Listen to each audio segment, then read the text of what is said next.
My mother had early onset Alzheimer's, Oh, wow.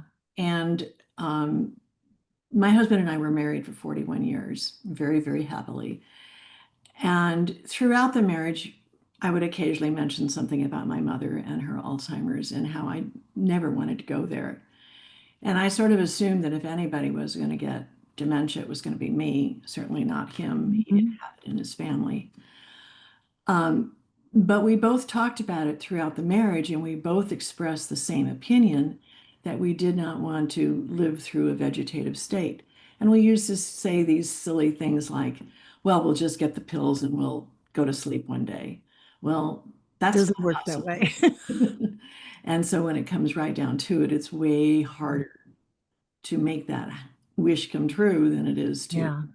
to live with it to the end of the Mhm. disease. Welcome to the Answers for Elders radio show.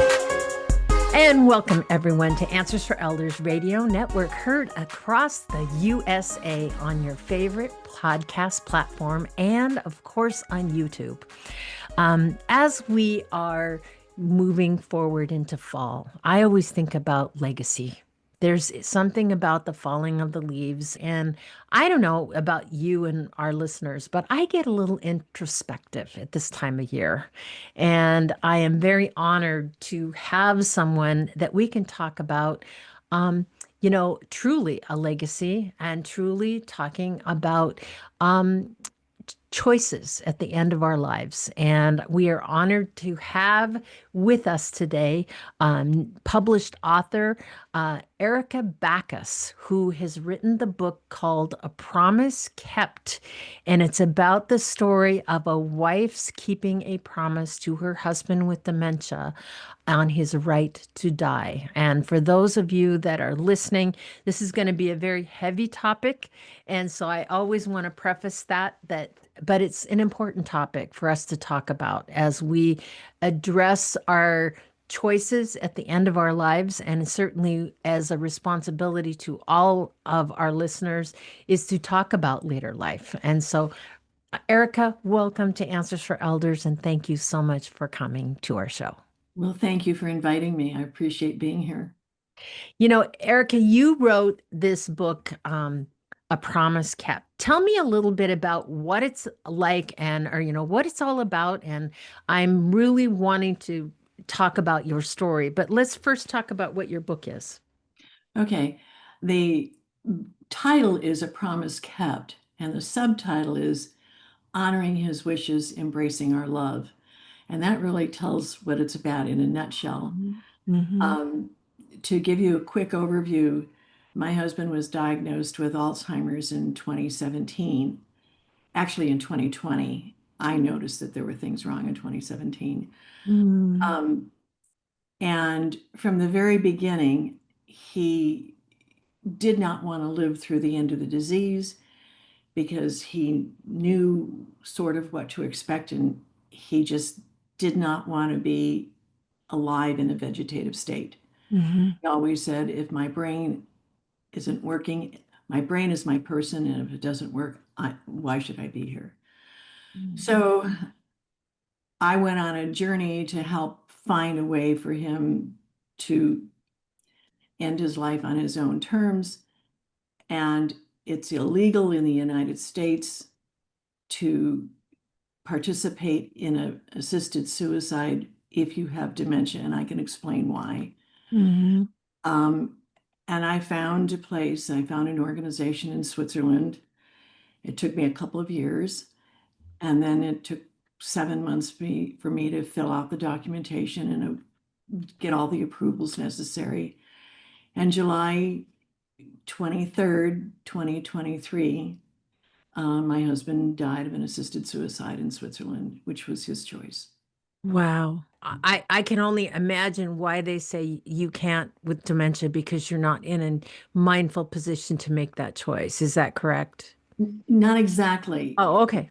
The laws, so there are 12 states at this point, including DC, that have some sort of end of life option act in the United States. Mhm. But the requirements are that you have a doctor that says you're going to die within 6 months. Ah, And and Oh, you have to have mental capacity to make a decision on your own. Well, first of all, nobody can predict when a no, dementia patient is going to die. You can live no. with it for decades. And secondly, if you get to within 6 months, you definitely don't have mental capacity. Right. So that was one of our big issues is how do you choose the date? Yeah. I come from a state that has that right to die law, the Hmm. state of Washington. But I know that it's such a deeply personal Mm. choice with people. And certainly, it's overwhelming to think about, especially for someone like you as his wife. I can only imagine those conversations that you had with your husband. Well, we had one thing going for us, and that is my mother had early onset Alzheimer's. Oh, wow. And my husband and I were married for 41 years, very, very happily. And throughout the marriage, I would occasionally mention something about my mother and her Alzheimer's and how I never wanted to go there. And I sort of assumed that if anybody was going to get dementia, it was going to be me, certainly not him. He didn't Mhm. have it in his family. Um, but we both talked about it throughout the marriage, and we both expressed the same opinion that we did not want to live through a vegetative state. And we used to say these silly things like, well, we'll just get the pills and we'll go to sleep one day. Well, that's Doesn't not work that possible. way. And so when it comes right down to it, it's way harder to make that wish come true than it is Yeah. to live with it to the end of the Mhm. disease. So um, so it's a very, very difficult decision, but and one of the things that I really hope my book can communicate is that it's so important to talk to your spouse, your family, your loved ones when you're young, when you're younger, because this is a very traumatic decision, very serious decision. And if you wait till you're in the middle of the trauma, it's Yeah. way too hard to make a decision then. So when he asked me to help him die, it was not a surprise to me. It Right. didn't make it, I don't think it made it much less difficult, but it was not a surprise. Yeah. And obviously, this legislation, is this what you're referring to in your book? As a catch-22, Hmm. yeah. Um, you have the right to die, but you Yeah. have to follow these rules and it's illegal here, so you just can't do it. So Hmm. that law is wonderful for people who have cancer and want to die at home on their own terms, Hmm. when they're in pain and they don't want to live with the pain anymore. But it doesn't work for Alzheimer's. It doesn't work for any kind of neurodegenerative disease.